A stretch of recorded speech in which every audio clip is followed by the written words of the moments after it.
Okay, welcome back, everyone, to the Sensitive Podcast. I am your host, Kim Kimball, Somatic Leadership Coach for highly sensitive and neurodivergent business owners. And I am here today with Sarah Francis. I think this is going to be such a juicy episode that I am so excited to talk about.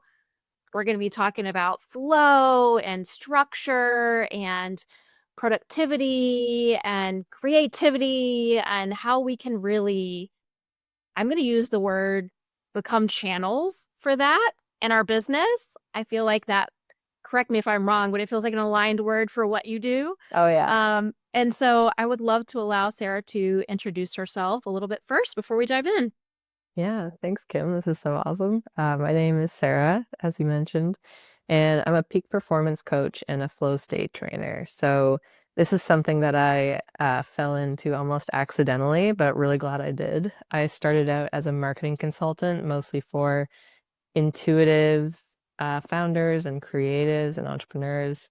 And on our marketing meetings, we weren't talking as much about marketing as I expected we would. We were talking more about their inner worlds and life and what was keeping them from their marketing. So their procrastination, perfectionism, their creative process, all of these things. And that was something I'd already worked on a lot for myself and had a very personal interest in, but I didn't realize that it could be a job because I didn't even know the coaching industry really existed. And so they started getting much better results in their business after we started applying those tips. And so I decided to specialize in that intersection where inner work and outer work meet. And ever since then, it's been over 5 years, and I've been blessed to coach over 300 intuitive entrepreneurs now in my signature modalities. And who knows what's going to happen next, but that's where we're at right now. I love that. I I don't know. I get just really jazzed about the intersection of your work and my work actually because it's very similar but different, And I am just curious about what you shared of the inner world and the outer world meeting, and specifically curious if you were always, I know you said you kind of had already done your own process with that, but I'm curious if you've always been really intrigued and interested in the inner world, if this was kind of a natural, oh yeah, well, of course I've landed here, or if that was surprising.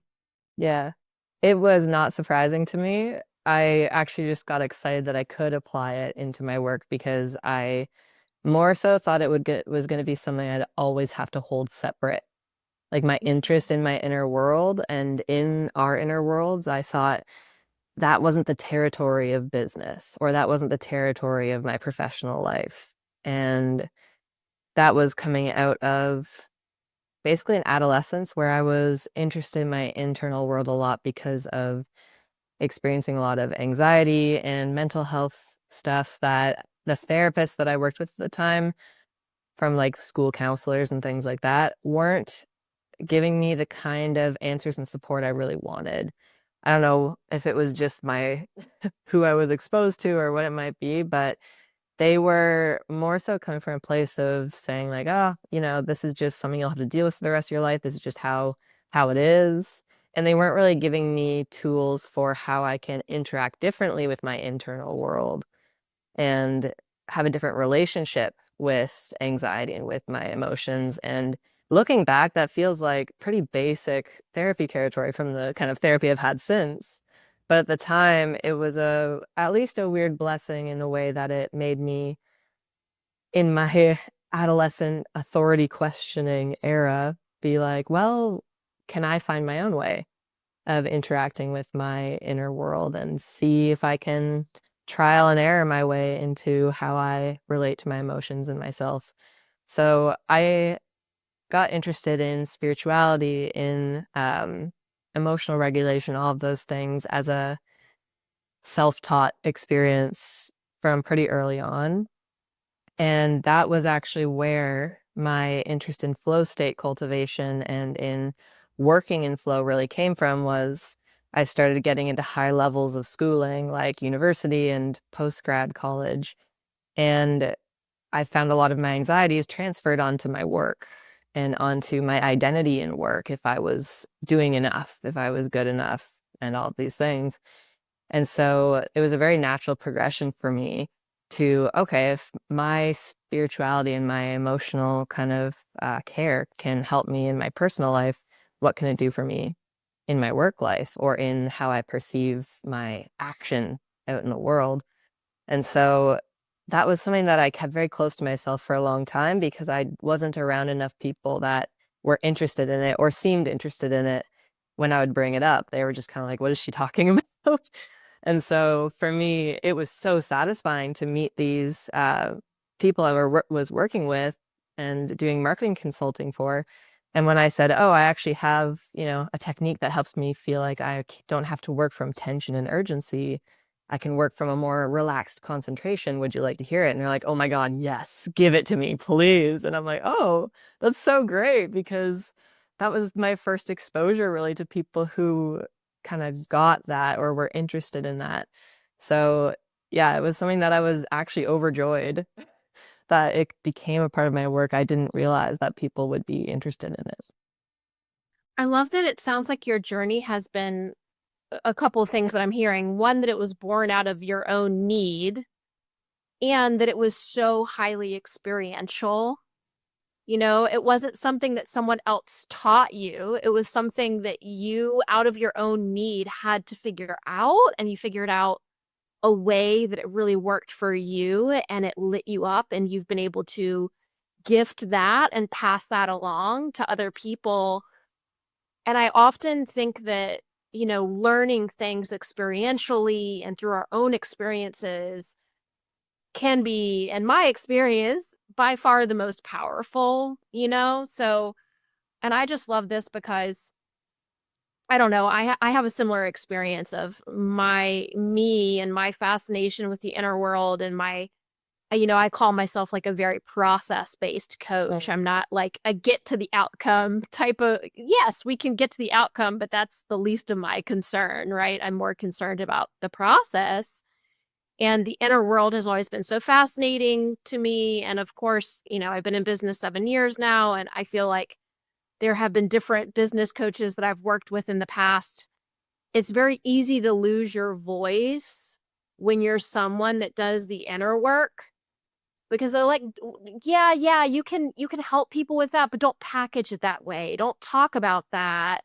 Like, just kind of, shine it up, put the outward stuff on there so that people are actually interested in it. And I think it's really refreshing to have this conversation with you as someone else who focuses on, I know you said the intersection of the inner and the outer work, but just to feel the importance of that and how much gravity it brings to the work that we're doing. It makes the work that we're doing possible, right? Yeah, Versus that's a feeling great way to put it. impossible, Yeah, right? absolutely. I love how when we're talking about the intersection of inner and outer work, especially in, the online space and in, the personal growth industry in general, where the shiny outcomes are so worshipped.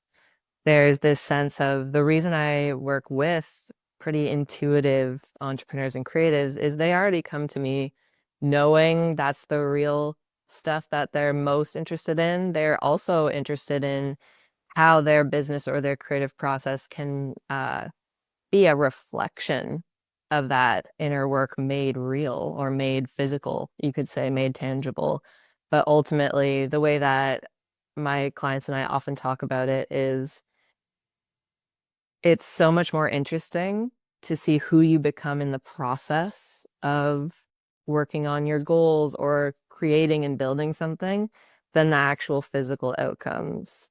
And that's a beautiful place to be because another thing that really helps us in this process, especially coming from a very capitalist society where we're very outcome based, is being able to focus from outcome orientation to process orientation as the place where you get the most joy and the most satisfaction. Because a quote that I really love to use over and over again with myself and my clients is if you love the outcome, you'll work really hard in the process. But if you love the process, the outcome will fuel itself.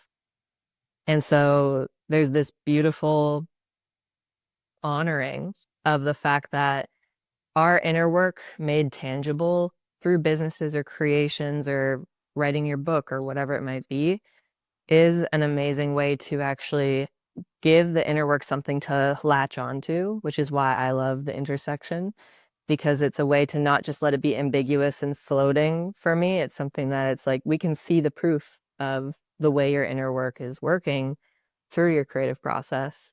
But when we focus on process orientation like you do, then we're no longer outsourcing our satisfaction or contentment for a future moment of like, when I get here, I'll be enough, or I will feel safe, or I'll feel happy.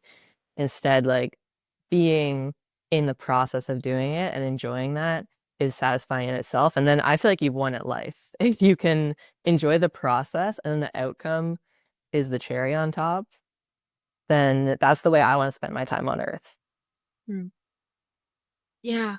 Yeah. Gosh, I love that so much. I honestly feel like we could just kind of end here because and we have so much more to discuss, but I feel like there was so much goodness even just in this little introduction. But you've described so much of what I love about business.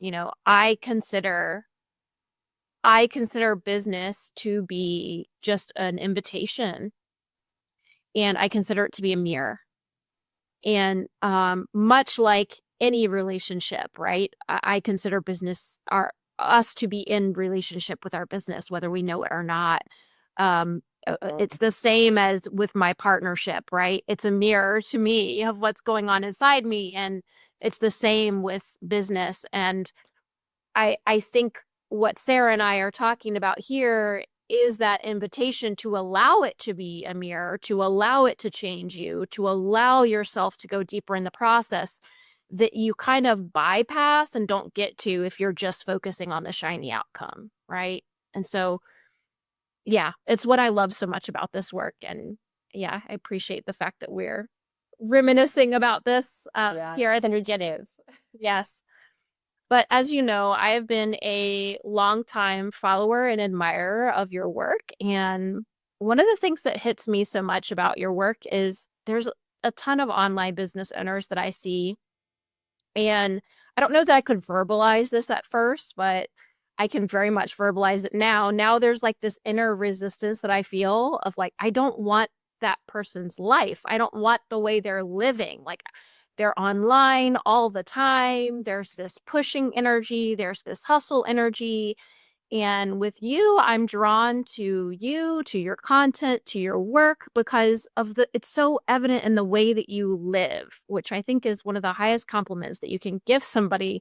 The way that you live just oozes in your work. And you do so many things in your business and seemingly probably in your life counterculturally. And I just would love to know what makes that possible for you. Mm, thank you, first of all. And yeah, I feel like what makes that possible for me has also been a sense of I want to do this for a lifetime. Like similar to that note we ended on with that last piece about I feel like I've won at life if I can enjoy my process. Doing that requires me, and I've learned over time of actually having seasons where I did start like hustling more, especially in my first business with the marketing consulting. I was working like 12-hour days. I was missing lunch. I was like the amount of blue light my eyes were absorbing from a screen in a dark room was very goblin-esque. Like it was a lot. And that worked for a time, like the first 8 months that I did it, just because I was so hungry to create something that was my own. And it also came from a big proving energy of I wanted to prove that I could do it. And that also came from a place of I was fresh out of school. I didn't apply to any regular jobs.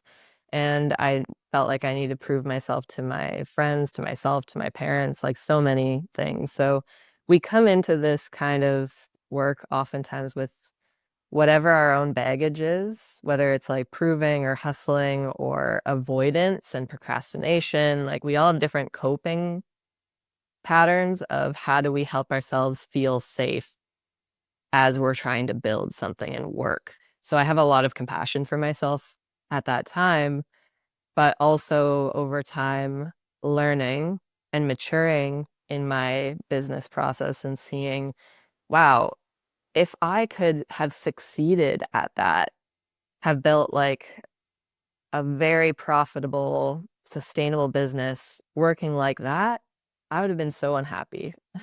If that had worked, like I would have been so sad because it would have felt like I needed to work that way for myself to succeed. And as someone who wants to be in business for a lifetime because I love doing this, I love the self-discovery, the client like relationships, everything. I needed a way of being in business that didn't sacrifice my life if I wanted to be in it for the long run. And so I started toying with, okay, what are ways that I can set up the ecosystem of my life and my business so it's a symbiotic relationship so that my business supports me living fully and my life supports my business thriving. And so that was another era of trial and error for myself, similar to my high school trial and error of emotional regulation, where there was a sense of, like, what makes that possible? Kind of just like the question you asked, how can I do that? And a lot of that related to getting honest with myself about where I was spending my time and my energy and all the ways that I was slowing down my own process, like my screen time, how much I was scrolling on social media for like inspiration, um, how much I was doing like fluffy tasks that made me feel productive and like I was doing something, but weren't actually moving me forward in the ways that mattered for my business to actually exist. Like, what was that actually helping me create deeper client relationships and connections, or was it just seemingly productive to do? So lots of things related to that, lots related to focus, to my energy management, and to ultimately learning, not just I have had business coaches and they've taught me about, what helps for sales and marketing, all of those things. But finding my style of that has been also really important to being able to work less and work less better is not just what creates sales, but what connects me most deeply with the people that I love to help the most. And what way of creating means I'm going to do that most often rather than avoid doing it because I'm like, oh, I have to make another dancing reel. You know what I mean? So that was really satisfying for me was to see not only do I need to focus on the things that are so I can do less better, the things that are going to move my business forward, but also what is my style of doing those things so that my creative process feels like actually something I want to pour energy into and connects me with people who see it kind of like you and are like, oh, that's actually the way I like living as well. So there's a whole meta level there as well of the stylistic choices, but there's also some very practical energy management and focus tools there that have been equally important. Mm. There was so much there, but a couple of things really stood out to me. The first is just the word sustainable, like if you want to be in this for the long haul, you got to figure out how it can be sustainable. And the other part that really hit me with that is this symbiotic relationship that you talked about. Because I think very often, I know for me personally, probably many people listening can resonate with it can feel like you're in an antagonistic relationship with your business instead of a symbiotic one, right? Where it's like I have to extract from myself to push myself to force myself rather than what I hear you like the way I'm living supports my business and my business supports the way that I'm living and it's this ecosystem as you said and I get which I think is just so apropos for what I know about you and the things that I see you share but it's a very nature based cyclical symbiotic type of an environment that you've created rather this extraction one, right? Um, and and how beautiful is that when the way you're living can support your business and vice versa. And the way that I have said this recently, I created a post recently where I said something like, what is best for you is best for your business. And because I think people get that all wrong, right? They think, well, I just have to sacrifice myself and do whatever is best for my business. And then I feel like I'm dead inside in the Yep. process, right? Instead of recognizing what is best for you is what is best for your business. That was sort of my way of saying a similar thing recently. Mm-hmm. That's Yeah. absolutely true because that is that symbiotic nature of, and it is very cyclical as well because a lot of people, one of the main things that my clients come to me with is work on the creative cycle. And that's so counter cultural, like you mentioned earlier, to the way a lot of people think they have to create and lead in their business. If I have to force myself to post X amount of times a week, I have to force myself to show up on these platforms and do these things and go viral or whatever. And instead, the creative cycle is something that gives you this sense of consistency while it's also a sense of not forcing, because it teaches you how to be the best assistant to your creativity rather than fighting it or forcing it. And that equally brings us into this more discerning territory where we're also not waiting for inspiration constantly, like passively being like, okay, if I'm not forcing it, then that means I just lay back and do nothing until I feel inspired. And then oftentimes people feel like that inspiration happens at such random times that it's not enough for them to run a consistent, reliable business on. And so they default to forcing because that's what creates that sense of consistency. And so the creative cycle has been our sweet spot where we can have a sense of being consistent and knowing what stage our creative process is in, but also being able to meet it at that stage, validate that, and nurture it and help it move into the next stage of the process rather than being like, oh, well, you're in the void, you have no ideas, so your creativity is broken and that's wrong and you need to just push it out. This is also not something that's like, oh, well, I have no ideas, and so I need to just lay back and hope I will eventually have one. It's instead this middle ground where it's like, how do you meet that part of yourself that has no ideas, and what does that part of you need? And the void stage of the creative cycle teaches us that it needs to enjoy that restfulness and that emptiness where those new ideas can actually come from. Like from actual stillness, like guilt-free stillness, new ideas do emerge, but not until we stop resisting and give ourselves that. And so there's this beautiful permission element of, hey, if I give myself that stillness at that stage, for example, I know that that will turn into the incubation stage where new ideas will come and I can start to follow them in a different way. And so there's this sense of I can work with whatever stage I'm at, and it can feel a sense of cyclical consistency, but also not forcing. Mm. Mm. There's so much beauty there. I hear you use the word permission. And my work, I use like self-acceptance or Mhm. self-compassion a lot. Like there's a lot of acceptance of, and it just helps to name and to understand, right? This is a cycle. This is normal. This is natural. What I would also say is there's a lot of unshaming going on there, right? Instead of like, oh, there's something wrong that I'm in the Yeah. void. I've done something terrible. I'm going to be here forever. Oh my gosh, right? Just recognizing, oh, this is a natural like composting.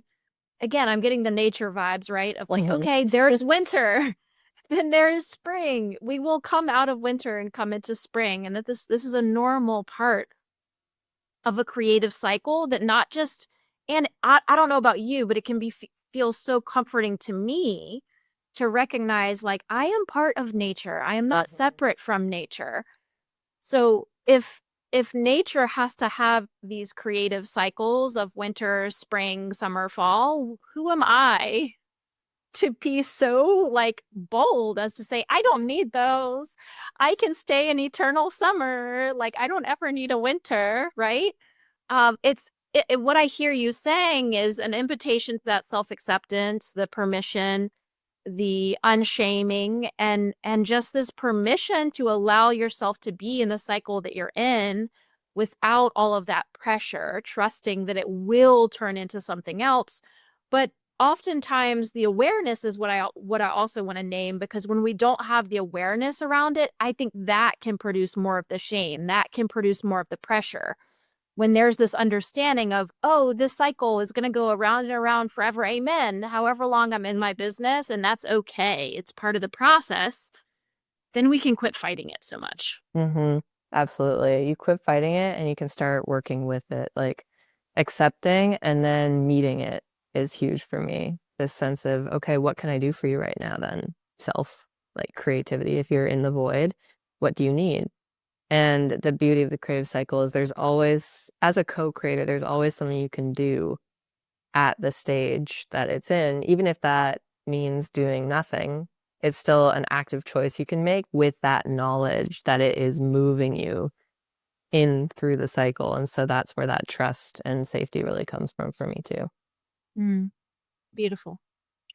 Well, I want to talk about your phone habits because Oh yeah. it's something that I'm always so fascinated about with you and your work, and something that I obviously see another one of those countercultural moments that you do very, very differently.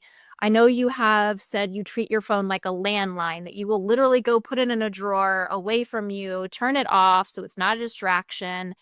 I know that you don't follow a single soul on Instagram, which is very fascinating to me, and I want to hear more about that. And I also saw you say recently, which is kind of not what I would expect from someone who implements these practices. So I want to explore this more as well. I mean, it makes perfect sense to me, but I would love to hear more of your thought process behind it. You talking about like social media detoxes aren't actually the solution to this oversaturated social media world that we live in. So I would love to dive into all this. Yeah. Oh man, that's one of my favorites. Okay. So you're right about the landline spot. It's been living there. I'm looking at it right now. I'm looking at the drawer it lives in right now.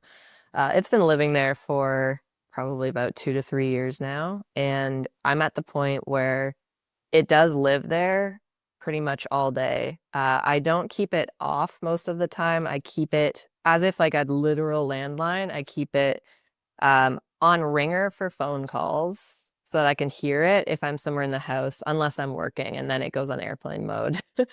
And that actually helps me treat it more like, in terms of personal use, a phone that I would use to contact friends and family, the same way I would pick up the phone and dial my neighbors to go play outside when I was a kid. And in terms of my work, because I do have an online presence and I use social media as part of how I find clients and create community and all of those things.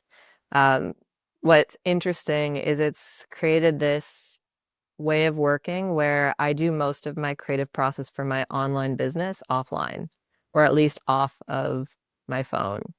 I will create as much as possible of what I'm making on either pen and paper or on my computer with no distractions. And then I only use my phone as ultimately a publishing tool.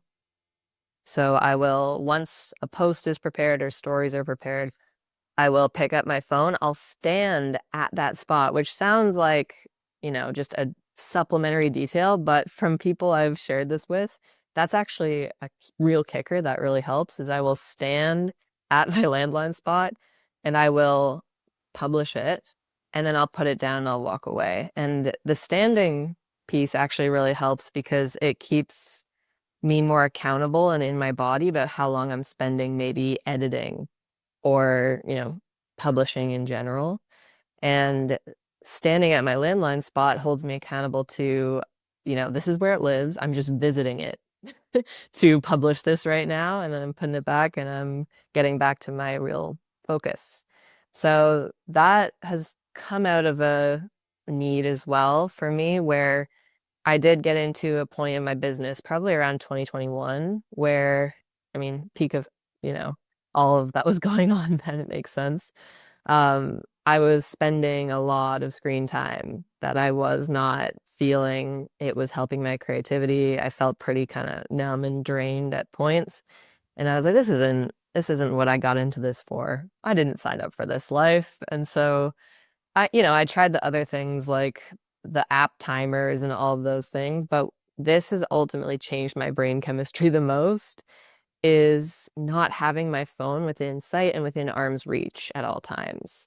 Because even weirdly for things that I wonder about where I'm like, oh, what like that's that weird fact about ancient Egypt I've been wondering about. I could just look it up and then I don't because my phone isn't within arm's reach. And actually I find that really enhances my sense of just meandering in thoughts and ideas and creativity, which leads me down roads of other creative aspects that help my business and help me a bunch of ways.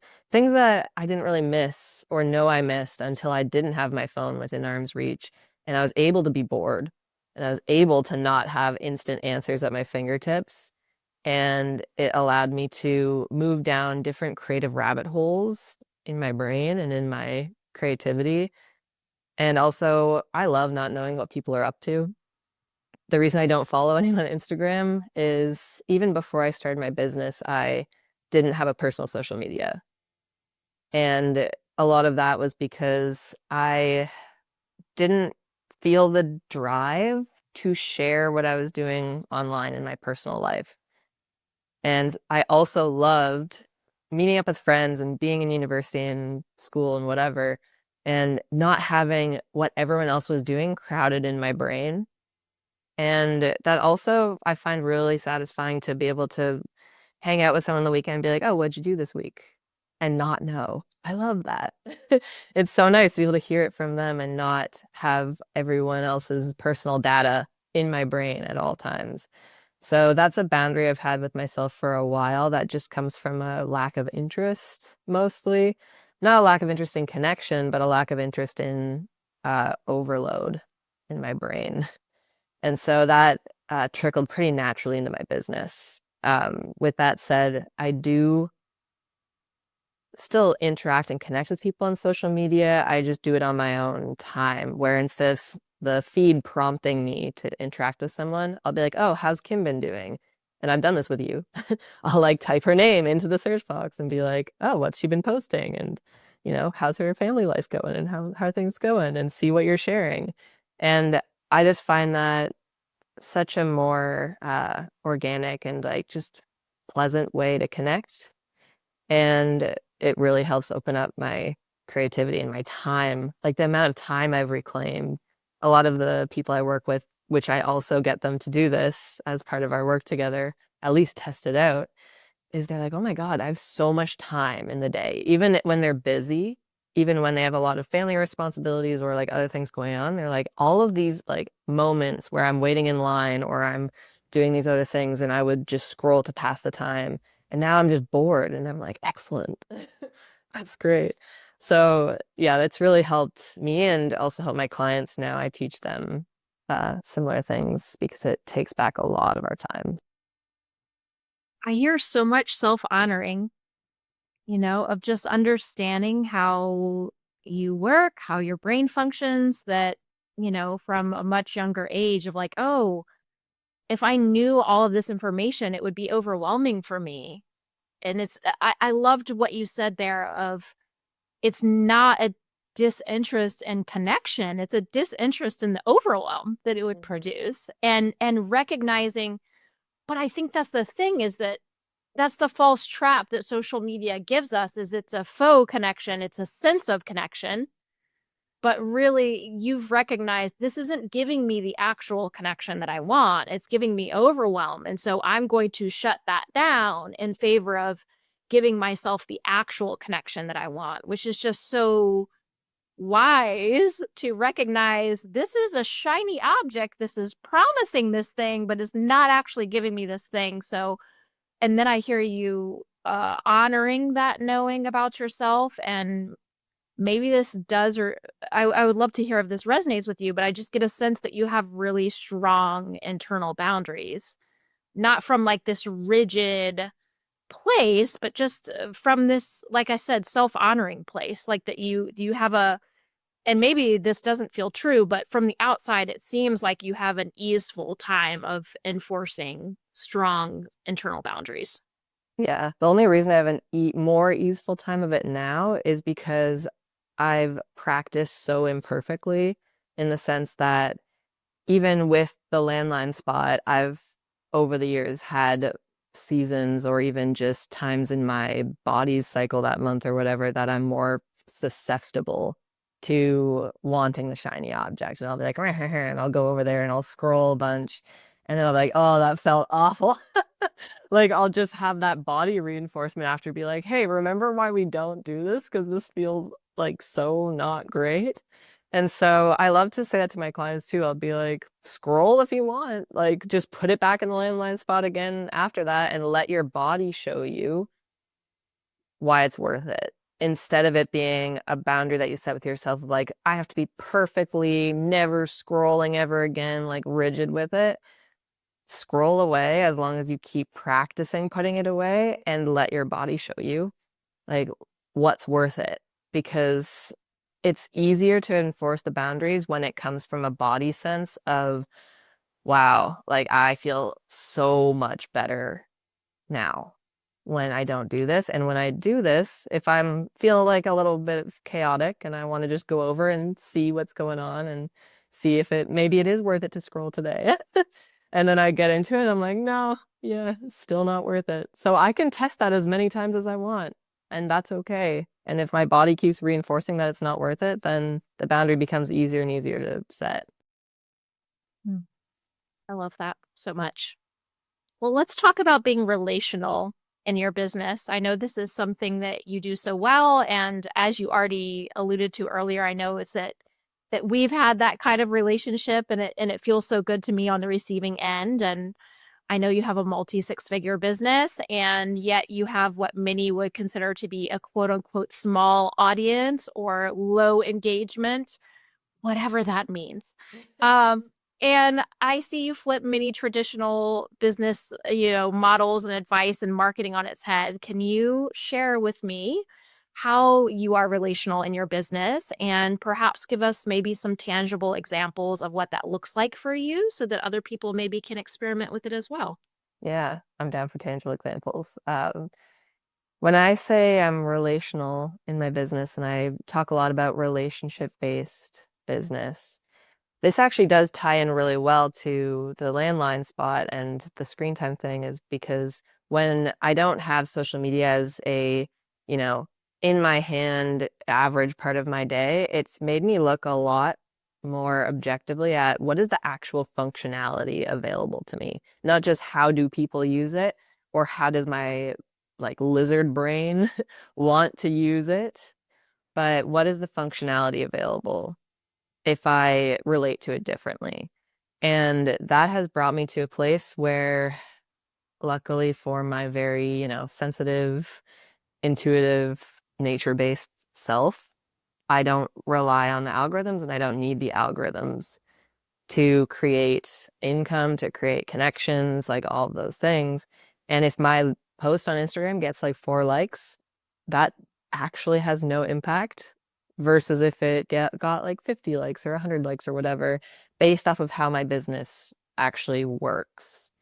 And that's been really healing for myself and for how I work. When I talk about functionality to give more tangible examples, so one of the ways that I really like to, connect with people is by being able to check in with them without the algorithm actually telling us about each other. And so, I mean, I think, yeah, you really like Threads as well, so I can use that as an example. Threads has been an amazing platform where just by keywords and by having a platform by that in function encourages you to have conversations has been incredibly satisfying. So being able to meet people on Threads and then oftentimes I will, if we have a really good conversation, I will check them out on Instagram just to see what visuals and lifestyle things and creative things they're making over there. And then because I don't follow anybody, and so I won't be following them to keep up with them. I actually have a little phone book that I keep of people that I just really liked their stuff and really liked our conversations. And just like an actual phone book, I will like write their name down, I'll write their handle down so I know how to find them again. And then I'll write down something about our conversation or something that we share that I really like. And then occasionally when I'm craving connection, I will go to my phone book instead of my social media feed and I'll be like, oh yeah, haven't talked to so and so in a while. I wonder what they're up to. And so I'll go to my landline spot and open my phone and type in their name and maybe reply to one of their stories if something is intriguing me, or go back to threads to see what they've been shit talking, and just like enjoying that part of the process. And I've found that creates such more real conversations and connections when I can do it that way rather than just a sense of like, oh, you popped up on my feed again and I commented on your post and now I comment on a bunch of other people's posts because everyone's showing up in my feed.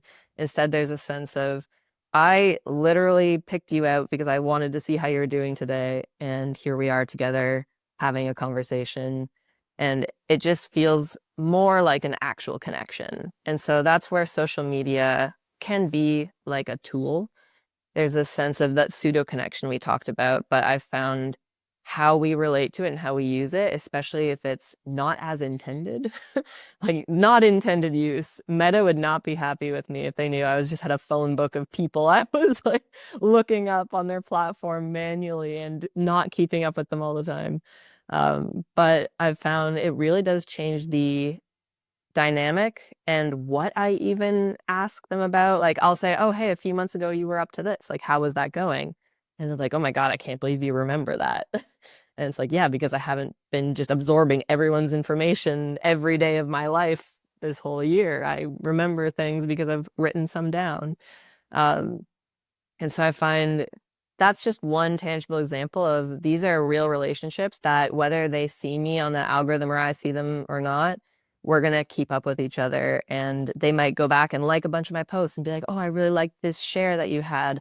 And if I didn't show up in their feed, or even if they didn't like them on Instagram, but they read them and we talked about it, then it's still having the same impact or maybe a better one.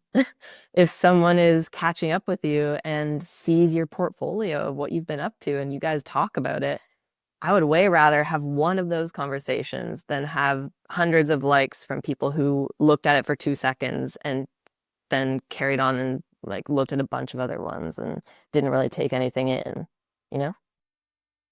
I do know. I know greatly. I know deeply. And I am really grateful for you sharing this really tangible example because I'm like, ooh, I want to experiment and play with this.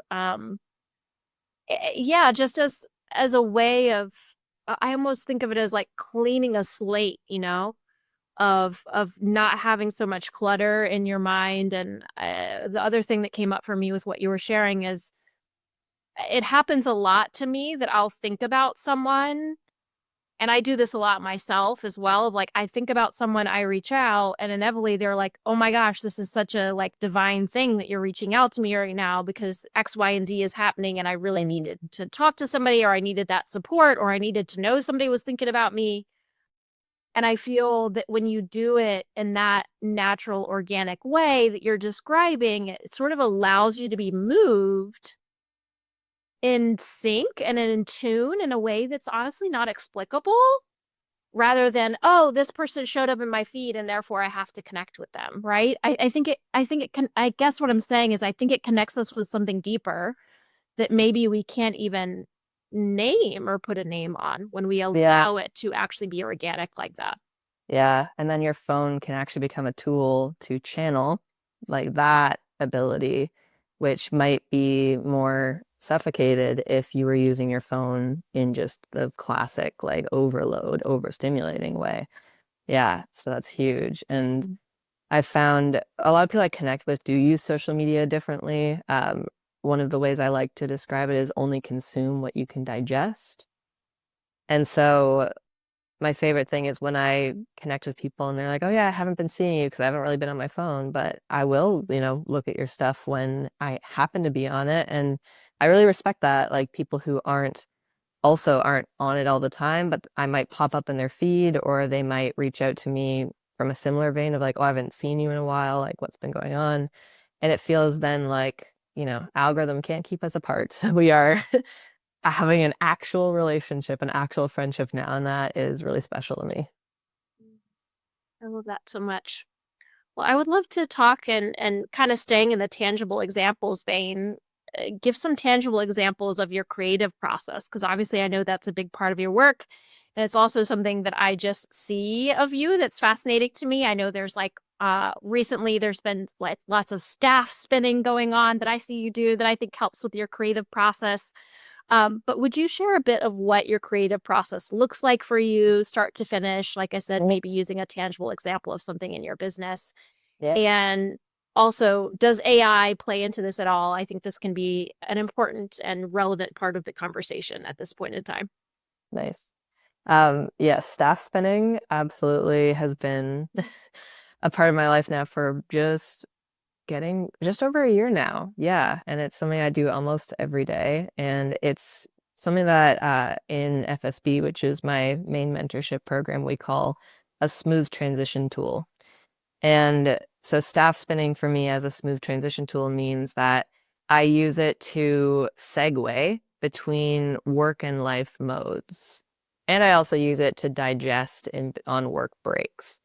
So in terms of segueing, for example, in the morning when I get up and I have breakfast with my fiance and I feed our cat and I go out and, well, lately I've been going out and like looking at the garden that I'm planting and just have that mode. And then oftentimes our brains can be like, I don't want to get into work mode. This is so nice or whatever. Or there might be other logistical things coming up of like, oh, I have to schedule these appointments and all of these things. And so segueing into work mode off of life can sometimes feel really jarring. Like I have to make myself sit down and like get into it.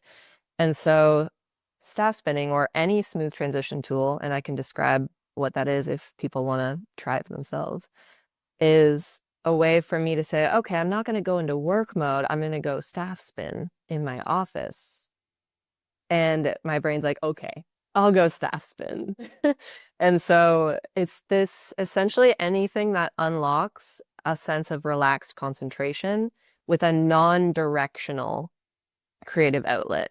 So something that's body-based and something that's like a non-directional, you know, not outcome-based, very much playful creative outlet is something that can be a smooth transition tool. So a lot of people use mini trampolines or doodle pads or hula hoops or anything that creates a state of play and a state of almost relaxed concentration. So it's great if you're learning a new skill, like if your smooth transition tool includes something that activates that part of your brain where it's not so challenging that you get frustrated, but it's challenging enough that it turns your brain on a little bit, your creativity on.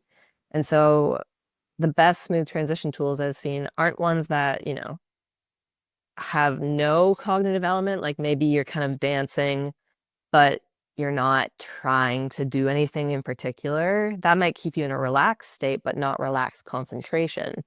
But something that's too difficult might make you concentrated, but not relaxed. And so that's why staff spinning for me was the perfect blend because looking up some YouTube videos, trying some new moves, it was frustrating at points, especially when I'd hit myself in the face.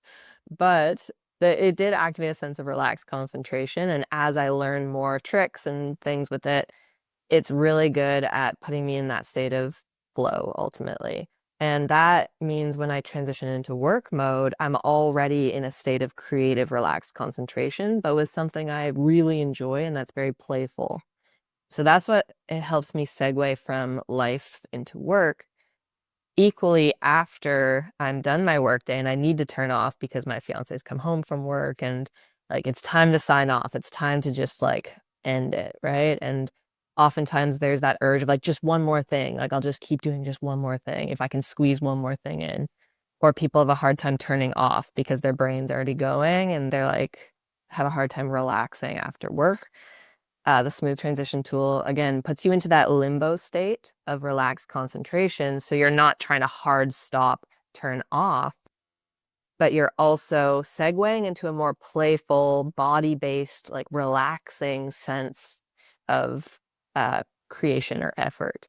And so it really helps you segue out of work. And then I segue by like staff spinning, and then I can put my staff down and go up and make dinner and, enjoy myself. And so it's a really nice way to have the bookends of your day kind of taken care of in a way that feels smoother.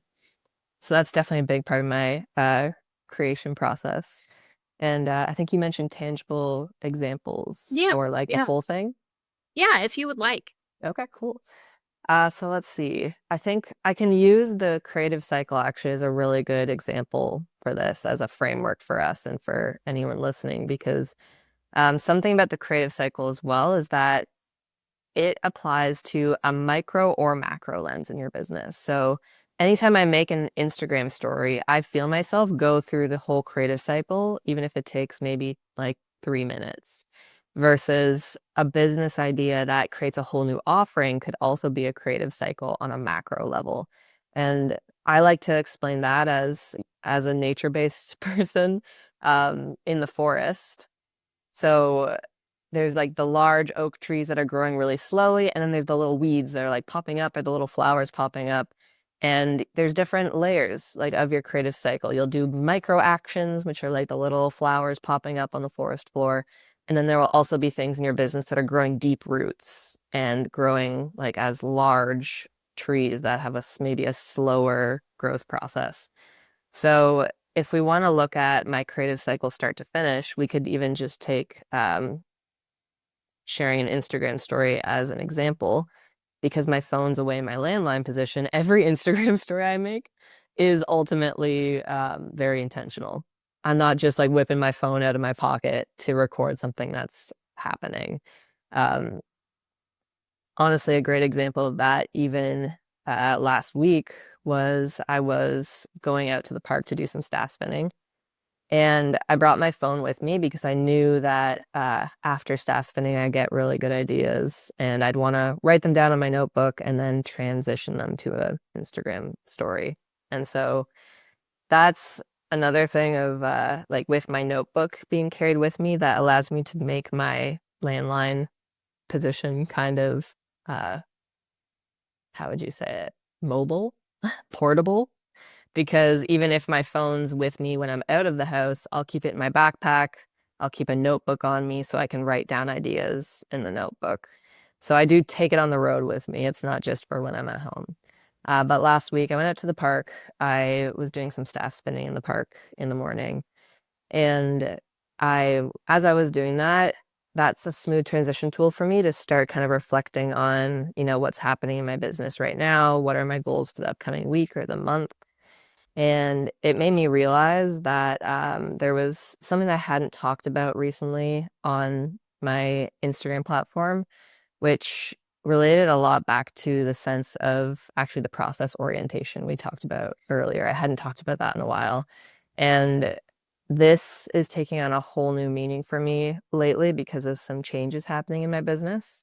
So I was staff spinning and I stopped myself and I wrote down those notes in my notebook. And I actually went back to staff spinning. And that's because in the creative cycle, there's the void stage, which is where maybe you don't have any ideas or you're not sure what to post today or what to create.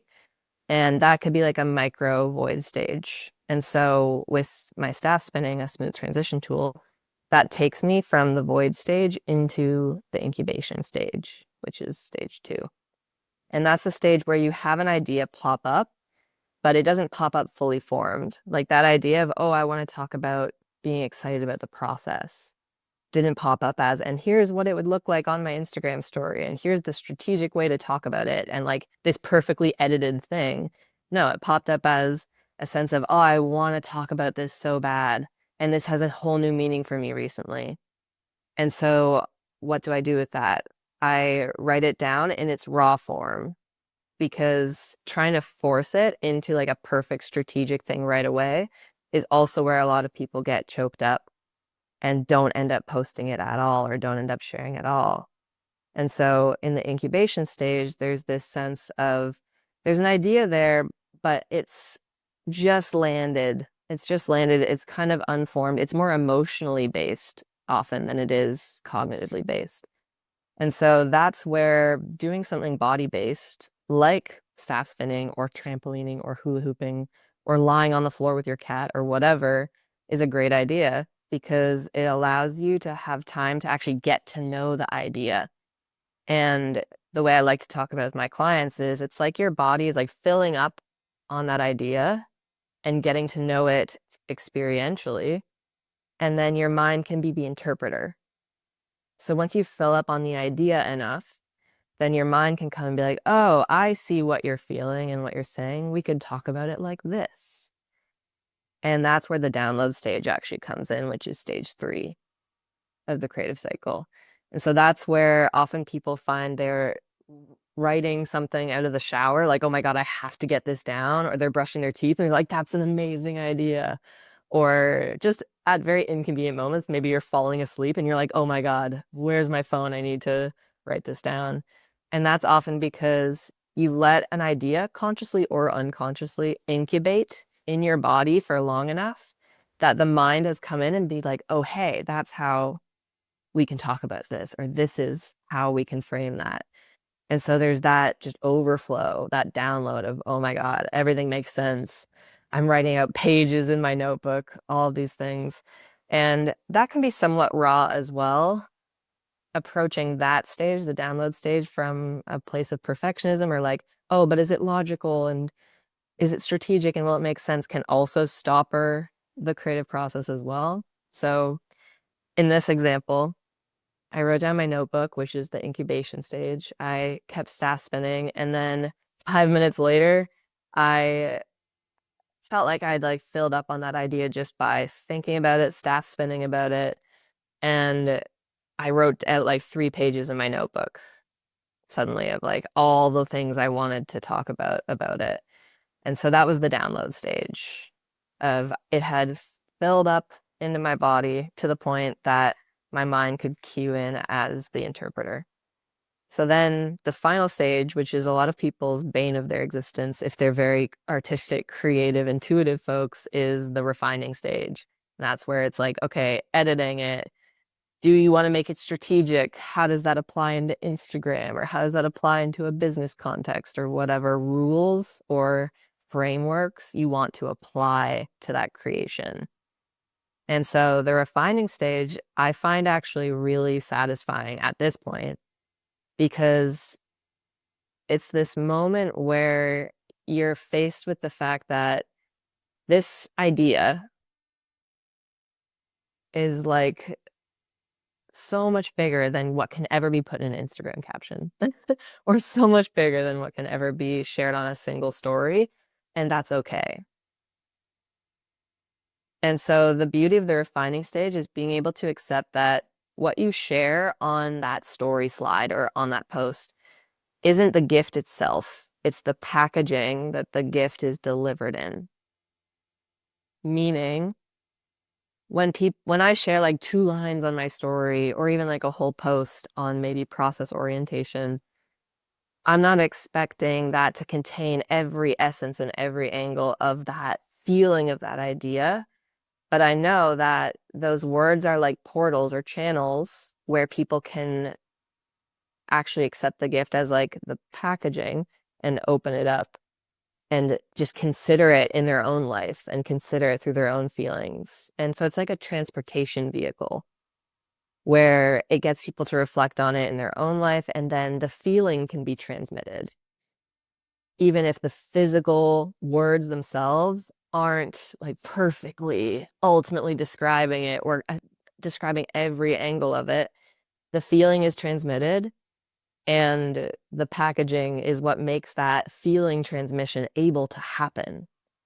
And so that's why it's so important to allow yourself to complete the creative cycle, have the refining stage, transport the gift, even imperfectly, knowing that the words you use, the visuals, all of that, yeah, it's just the packaging, it's just the transportation vehicle for the feeling you're sharing with another person.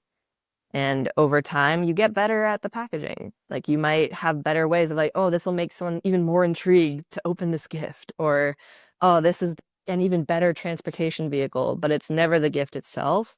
And so there's a relaxation to that, knowing that you don't have to make it perfectly edited or described to transport the gift. And so in my day that day, that was taking those 3 pages of my notebook and letting that be like a 2 sentence Instagram story while I staff spin in the background at the time, knowing that there's layers there of, hey, this is me living the enjoyment of the process. Here's me describing the enjoyment of the process in these words. And I got like a few more pages that I'm probably going to add into something else later on. But this is transmitting the feeling right now, and that's enough. Oh, there's so much freedom in that. And my sense is because I help folks a lot, obviously, with the inner process of the perfectionism, the people pleasing, the masking, all of the things that can shut down their full expression in the world. And it just feels like everything that you're describing would help lower that bar and help people shift through all of that that inevitably can come up when we're trying to put something that's really important to us out into the world. And there can feel like there's this pressure of like, but I need to tell them everything, right? I need to share this entire download. And that freedom and that flexibility and that realization of like how it's packaged is not the gift itself. And I really am just trying to communicate the feeling and I'm trying to live that right now. There's so much more freedom and flexibility in that. Yeah, absolutely. And just endless discovery process of there's so many ways that you get to describe or symbolize or represent or deliver this gift. And it becomes a beautiful self-discovery process and also beautiful honoring of what is strategy in your business. I talked earlier about stylistic choices, right? Like not just what converts, what makes sales, but what style feels deeply connective to me and also allows people to recognize my work and recognize the, work we could do together. And the refining process is a beautiful place to honor that because there's a sense of your work and your idea doesn't become less valuable by putting it into a structure. It just becomes deliverable, like transportable. And also, that doesn't mean that your artistry has no place in the strategic and the refining aspect. I find the creative cycle also really helps people see that every stage, including editing, can feel in flow. And that's something that often is surprising to people when they come into my work is I feel really in flow when I'm out in nature and writing down ideas and free flowing. But then when I go to post it and publish it or try to put it into a strategy, then it's like my inspiration just leaves. And that's not because the editing and publishing stage isn't the territory of inspiration. It's just not where we're used to relating to that. And it can also come with a lot of inner work of why our inspiration leaves us there. Is there something we're afraid of? Like you said, is there masking happening? And so that's another example of where the inner work and the outer work meet, and our business becomes a mirror of these kind of aspects in ourselves that are looking for release or looking for relief, which is so satisfying to me too. Mm. I love that so much. Well, I am conscious of our time, but I feel like I can't land this plane without asking you this one last question because it honestly feels like it ties up so much of what we've already shared and talked about. Um, I read recently something that you said where you said repairing your relationship with work has shown you that working hard and balance for something you truly stand for that gives you energy and um helps you feel more like yourself was an essential learning curve to your life. And I want to talk about this because I don't know about you, but I sort of see this happen a lot for folks is like, for example, you sort of started out the podcast talking about working 12-hour days and the goblin and the blue light and like the overworking and all of this and now it's like okay, I work like 4-hour days and it's very flowy and people can sort of lose themselves in this like false binary here, right? And I find that people can, when they're really attracted to working in flow, it's almost like they can become allergic to working hard and feel like just because they're working hard means they're not in flow. And so I think with a conversation like this, in order to bring in more nuance, I think it's really important for us to explicitly talk about this. Like Yes, please. yeah, the fact that re just tell me more if you would about repairing your relationship with work and that it doesn't mean not working hard. Mhm. Yeah, the one of the common things that people come to me with is a structure versus flow battle that they're feeling, especially if, like me, they have a history of working really hard to the point that they abandon their body, abandon their needs.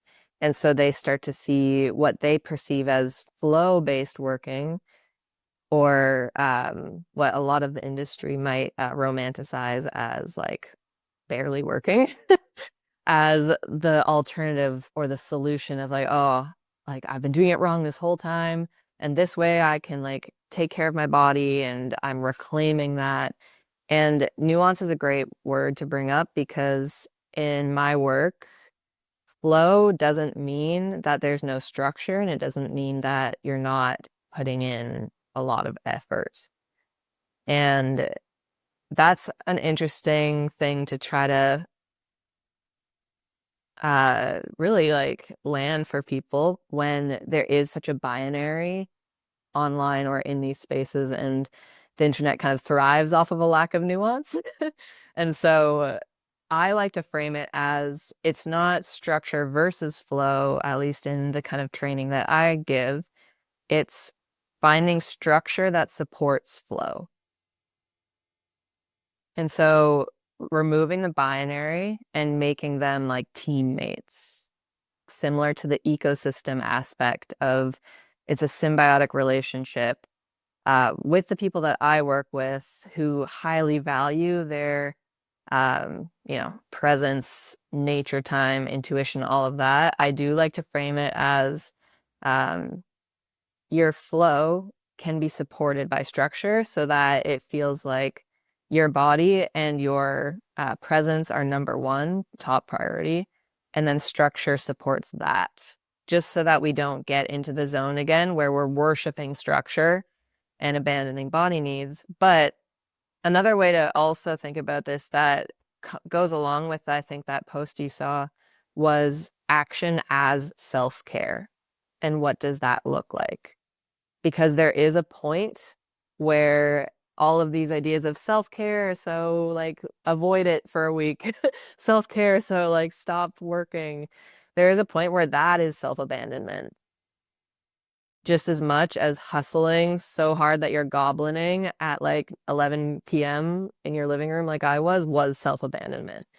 And so that really helps me with the nuance and my clients is seeing like, what does action as self-care look like for me? As in, even if something doesn't feel super delicious to work on right now, but I know that it is honoring myself to do it and I will feel glad that I did it. And maybe I will open up that sense of flow after I've done it, right? Like not requiring every single thing to feel good in your business or in your work, but requiring that you feel resourced to do it and allowing that you get to play with ways you can do it that feel more expansive, or maybe it's going to feel good after you've done it because you'll be like, wow, okay, that didn't give me instant gratification, but I have conviction for what I'm doing.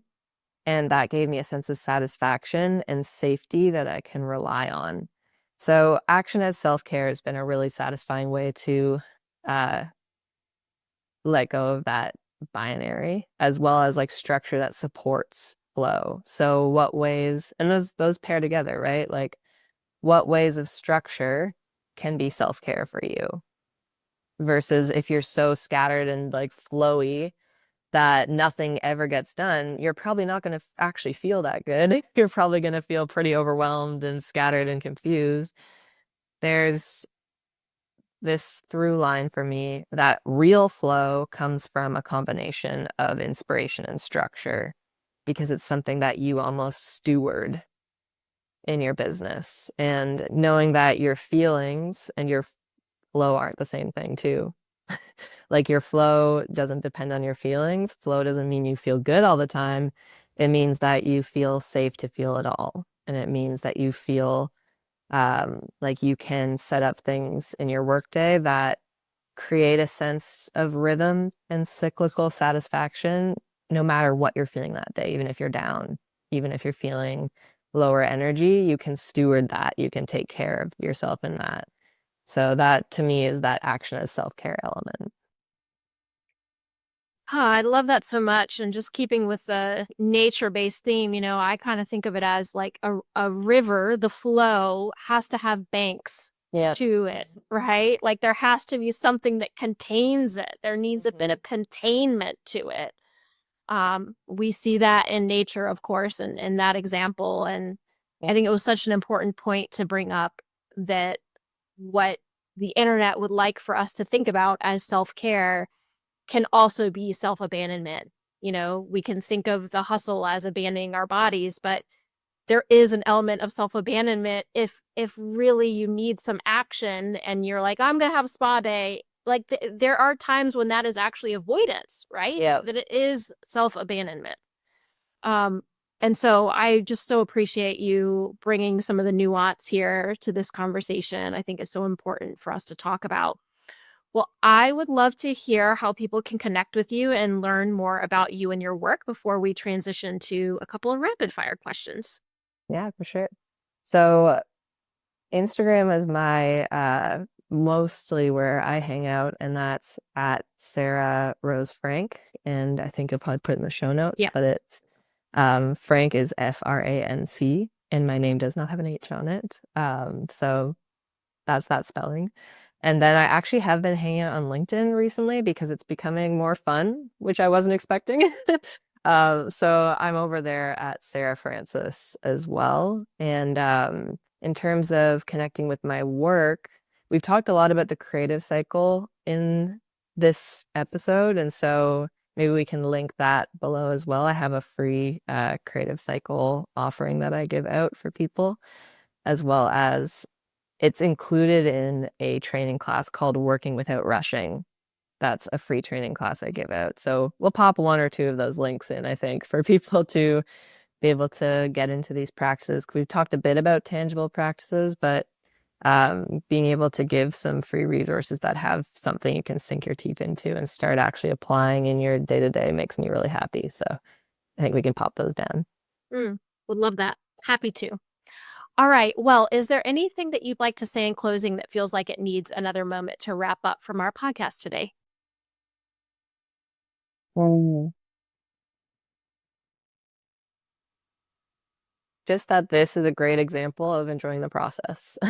This was such a satisfying way to just unpack all of these things, and I really appreciate our connection. And I think if anyone can take this sense of process satisfaction that we've both been feeling from this into their day and just carry that momentum forward, maybe use a smooth transition tool into their next part of their workday, then that would be an amazing way to carry this forward and not have the energy end with this episode, but be something that can actually make some waves in your workday and in how you're feeling going forward, because that's what would make me so happy. I love that so much. What do you wish people knew about your experience as a highly sensitive person in the world?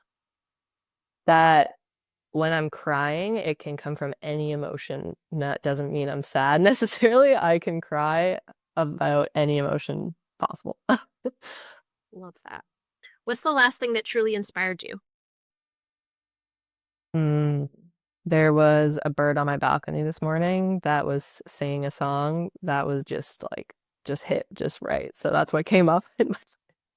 I love that you gave such a recent example And that kind of speaks volumes to me about how deeply you've cultivated an awareness of appreciation in your daily life. So just wanted Thank you. to reflect that. What consistently brings you deep joy?